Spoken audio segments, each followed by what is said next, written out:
1967 में यूपी विधानसभा का सत्र चल रहा था। सीबी गुप्ता मुख्यमंत्री थे। सभी मंत्री तथा विधायक अपने अपने मुद्दों पर बातचीत कर रहे थे। इसी बीच कांग्रेस का एक विधायक खड़ा हुआ। अचानक उसको खड़ा देख स्पीकर ने पूछा कि क्या हो गया, आपको क्या बात रखनी है। तो विधायक ने बोला कि मुझे अपनी एक छोटी सी बात रखनी है। और फिर उसने कहा कि कांग्रेस के कुछ नेताओं ने पार्टी छोड़ दी है और हमने एक नई पार्टी बनाई है जिसका नाम है जन कांग्रेस। उसके बाद उसने कहा कि पॉलिटिकल पार्टीज एक इंस्ट्रूमेंट है पब्लिक सर्विस की, और अगर पब्लिक सर्विस करने में एक पॉलिटिकल पार्टी फेल हो जा रही है तो हम उस पार्टी के हिस्सा नहीं होंगे। चलते सेशन में कांग्रेस की सरकार गिरा देने वाला उत्तर प्रदेश का पहला नॉन कांग्रेस चीफ मिनिस्टर, जिसे भारत रत्न से सम्मानित किया गया और जिसके जन्म दिवस पर हम नेशनल फार्मर्स डे मनाते हैं, ये कहानी है चौधरी चरण सिंह की। मेरठ के नूरपुर नामक गांव में इनका 23 दिसंबर 1902 को जन्म हुआ था। इन्होंने अपनी पढ़ाई यूनिवर्सिटी ऑफ आगरा से कंप्लीट किया और उसके बाद Meerut and Ghaziabad district court में ये एज अ लॉयर प्रैक्टिस करना शुरू कर दिए। जीबी पंत की सरकार में ये फाइनेंस मिनिस्टर थे और इन्होंने जमींदारी अबॉलिशन एक्ट को इम्प्लीमेंट करने में अपनी पूरी ताकत लगा दी थी।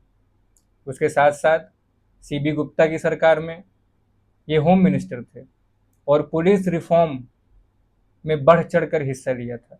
चौधरी चरण सिंह के कार्यकाल में जो सबसे इम्पोर्टेंट काम हुआ वो ये था कि 3 महीने के अंदर सभी स्कूल और कॉलेजेस के नाम से जातियां हट जानी चाहिए। चौधरी चरण सिंह जाति के अगेंस्ट में थे। उनका कहना था कि कास्ट इज अगेंस्ट डेमोक्रेसी। दूसरा जो बहुत इंपॉर्टेंट काम हुआ वो था शराबबंदी। उन्होंने कहा कि एक भी नई दुकान अब शराब की उत्तर प्रदेश में नहीं लगेगी। तीसरा, स्टूडेंट यूनियन इलेक्शन बैन करवा दिया उन्होंने, और वो पब्लिक प्रॉपर्टी ब्रीच करने वालों के अगेंस्ट में थे। उनका कहना था पब्लिक प्रॉपर्टी अगर कोई ब्रीच करता है तो उसके अगेंस्ट में कार्रवाई होनी चाहिए और रिकवरी होनी चाहिए। उत्तर प्रदेश में चौधरी चरण सिंह को राजनीति का सबसे बड़ा खिलाड़ी कहा जाता था उस समय।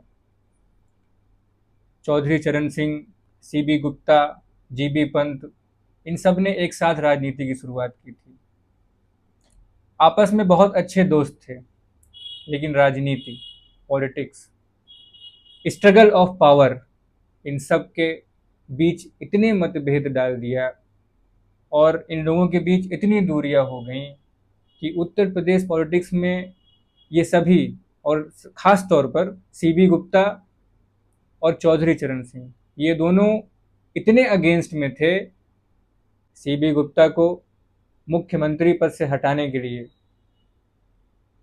नई पार्टी बना दी चौधरी चरण सिंह ने, जन कांग्रेस, और जन कांग्रेस का बाद में नाम बदलकर भारतीय क्रांति दल कर दिया।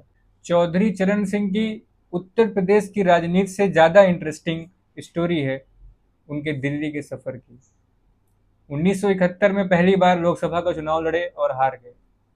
1974 में उन्होंने अपनी पार्टी का नाम भारतीय क्रांति दल से चेंज करके भारतीय लोक दल कर दिया। जनता पार्टी के फॉर्मेशन में एक बहुत बड़ा हाथ था उनका। 1977 में पहली बार बागपत से सांसद चुने गए और जब जनता पार्टी की सरकार आई तो उसमें ये होम मिनिस्टर बने। कुछ दिन होम मिनिस्टर थे, उसके बाद मोरारजी देसाई से इनके कुछ डिफरेंसेस हो गए और उन्होंने इन्हें उस पद से हटा दिया। 23 अक्टूबर 1978 को इनका 76वां जन्मदिवस था। इन्होंने दिल्ली में फार्मर्स की सबसे बड़ी रैली ऑर्गेनाइज की। 8 लाख से ज़्यादा फार्मर्स देश के कोने कोने से दिल्ली आए और एक बहुत बड़ा प्रोटेस्ट किया, एक बहुत बड़ा रेजोल्यूशन लिया फार्मर्स के हित के लिए, फार्मर्स के सपोर्ट के लिए। इसीलिए इन्हें किसानों का बहुत बड़ा नेता कहा जाता है। ये डिमॉन्स्ट्रेशन देखकर ये पावर शो देखकर मोरारजी देसाई डर गए। उन्होंने फिर से इन्हें अपनी कैबिनेट में लिया, इन्हें होम मिनिस्टर बनाया, उसके साथ साथ डिप्टी प्राइम मिनिस्टर बनाया। कुछ दिन तक ये डिप्टी प्राइम मिनिस्टर रहे, उसके बाद फिर से डिफरेंसेस हुए और इन्होंने इस बार इस्तीफा दे दिया। जनता पार्टी से इस्तीफा देने के बाद इन्होंने अपनी फिर से एक नई पार्टी बनाई जिसका नाम था जनता दल सेक्युलर। इंदिरा गांधी के एक्सटर्नल सपोर्ट के साथ इन्होंने सरकार बनाने का दावा किया और 22 जुलाई 1989 को देश के प्रधानमंत्री के रूप में शपथ लिया। 23 दिन तक इनकी सरकार चली। इससे पहले कि ये पार्लियामेंट पहुंचकर अपनी मेजोरिटी प्रूव कर पाते, इंदिरा गांधी ने सपोर्ट विड्रू कर दिया और इनकी सरकार गिर गई और ये देश के पहले ऐसे प्रधानमंत्री बन गए जो प्रधानमंत्री होते हुए पार्लियामेंट नहीं पहुंच पाए। चौधरी चरण सिंह आइडेंटिटी पॉलिटिक्स के एक बहुत बड़े एक्टिव लीडर थे। आज़ादी के पहले से ही 1939 में उन्होंने कहा कि गवर्नमेंट पोस्ट 50% से ज़्यादा किसानों की होनी चाहिए, किसानों के बच्चों की होनी चाहिए और गांव वासियों की होनी चाहिए। इसलिए इन्हें देश का सबसे बड़ा किसानों का मसीहा कहा जाता है, किसानों का नेता कहा जाता है। कास्ट के अगेंस्ट में थे। इन्हें जब कोई जाट लीडर बोलता था, जाटों का नेता बोलता था, तो ये चिढ़ जाते थे, इरिटेट हो जाते थे। चौधरी चरण सिंह एक नेता के साथ साथ एक ऑथर भी थे। इन्होंने कई किताबें लिखी, जिनमें से सबसे पहली किताब थी इनकी एबोलिशन ऑफ जमींदारी। उसके बाद joint farming and x red.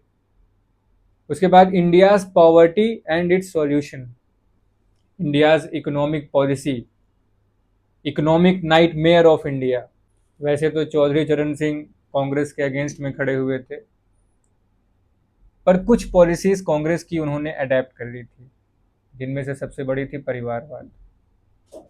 इनकी बीवी गायत्री देवी एमएलए बनी, एमपी बनी। इनकी बेटी ज्ञानवती 2 बार एमएलए रहीं। अजीत सिंह चौधरी चरण सिंह के बेटे, उन्होंने भारतीय लोक दल को रिड्यूस करके एक जाटों की पार्टी बना दी और खुद जाटों के लीडर बन गए। आज भारतीय लोक दल की कमान अजीत सिंह के बेटे जयंत चौधरी के हाथ में है और जयंत चौधरी इस समय राज्यसभा के मेंबर हैं। 29 मई 1987 को चौधरी चरण सिंह का देहांत हो गया और उनके मेमोरियल को किसान घाट कहा जाता है, क्योंकि वो किसानों के सबसे बड़े नेता थे इस देश में। धन्यवाद।